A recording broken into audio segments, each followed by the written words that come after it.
যে খালামার থেকে আজকেও আবার পোশাক নিয়ে আসছে, এই যে এই মাত্র সেটা নিয়ে আসছে। দেখেন এই একটা সুবিধা কি, মানে খালাম এই বাড়িতে থাইকা মানে সব কিছু ফ্রেশ টাটকা পাই।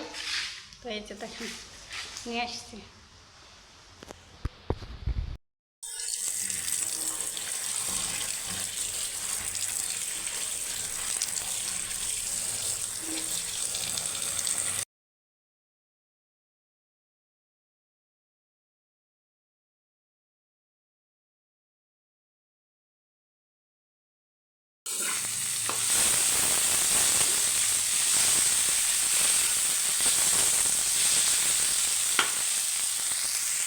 আসসালামাইকুম, প্রতিদিনের মতো একটা ডেলি ব্লগ নিয়ে চলে আসলাম আপনাদের সাথে। তো যেখান থেকে আমার ভিডিওটা দেখছেন আশা করি সবাই ভালো আছেন আল্লাহর রহমতে। আমিও ভালো আছি। তো এই যে এইমাত্র কী রান্না করবো ভাবতেছি, মাছ খেতে খেতে আর ভালো লাগতেছে না, মানে কেমন একটা অস্থির লাগতেছে, ভাবতেছি কী খাবো। তো এই যে খালামার এখানে থাইকে, আমাদের এই বাড়িটা থাইকে এতটা সুবিধা জানেন না। কারণ হলো এই যে ডালার মাঝে নিয়ে নিলাম।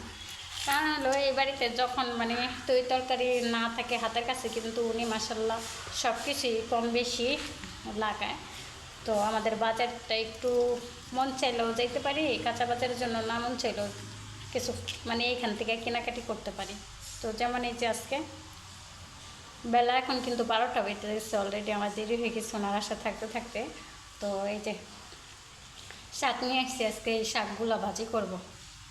তো পুরো ভিডিওটাই দেখেন, আশা করি ভালো লাগবে। আমি শুধু শাকভাজিগুলো করব, আর যদি বেশি কোনো, যেহেতু আমি একা খাবো, বেশি হয়ে গেলে এগুলো অল্প একটু আবার ফ্রিজেও রেখে দিয়ে কালকেও খেতে পারবো। দেখেন কতটা ফ্রেশ, এই যে ফরমালিন ছাড়া একদম ভেজাল মুক্ত। এখন সুন্দর করে এগুলো পরিষ্কার করে নিব। এই যে এখানে আমি অর্ধেকটা শাক নিয়ে নিচ্ছি আর অর্ধেকটা রেখে দিচ্ছি, যেহেতু বেশি হয়ে যাবে। আর 2টা আলু দিয়ে দিচ্ছি, তো ভাজি করবো সুদা, সুন্দরভাবে ধুয়ে নেব এটাকে। দেখি কতটা ফ্রেশ, পাতাগুলো দেখলেই বুঝবেন। তো এইভাবে আমি কিন্তু প্রায় প্রায় খালামার থেকে এরকম শাক কিনে নেই। তো আমি কখনো বাজার থেকে বেশি শাক আনি না। খালামা এখানে সব ধরনের শাক লাগায়, লাউ শাক, মিষ্টি কুমড়া, পুঁই শাক, ডাঁটা শাক।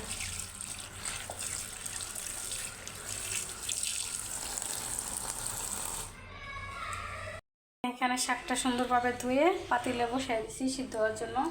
তো এখানে প্রথমত দিয়ে দেব কয়েক টুকটাক কাঁচামরিচ, আমি 2 টুকটাক করে দিয়ে দিচ্ছি। তো আমি যেভাবে শাক রান্নাটা করি সেম ওইভাবে দেখাইতেছি, আপনারা আপনাদের মতো করে নেবেন।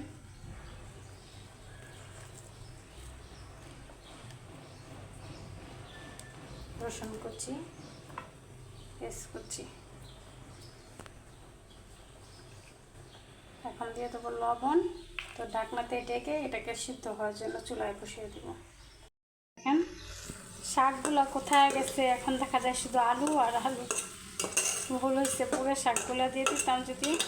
যাই হোক, ভাবছিলাম বেশি হয়ে যাবে, এতটা কমে যাবে এটা ভাবতে পারিনি। এখন দেখেন কিন্তু শুকনো শুকনো হয়ে গেছে, এখন এটাকে সুন্দর করে বাগার দিয়ে নিয়ে নেব। আর এইখানে কিন্তু এই যে পুঁই শাকটা বাগার দেওয়ার জন্য একটা শুকনো মরিচ, রসুন, পেঁয়াজ এই যে বেরেস্তা কালার করে ভেজে নিচ্ছি। এখন শাকগুলো এখানে দিয়ে দিব।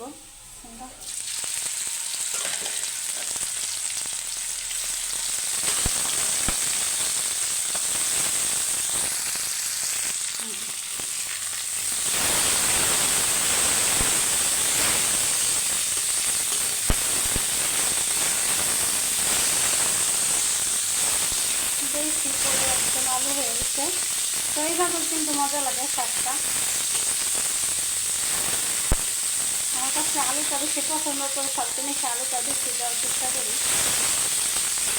এইভাবে আপনারা শাকটা ভাজি করে খাওয়া দেখবেন অনেকটা মজা। আলুটা একটু ভেঙে দেবেন, মাছটা করার জন্য একটু ভেঙে দেবেন।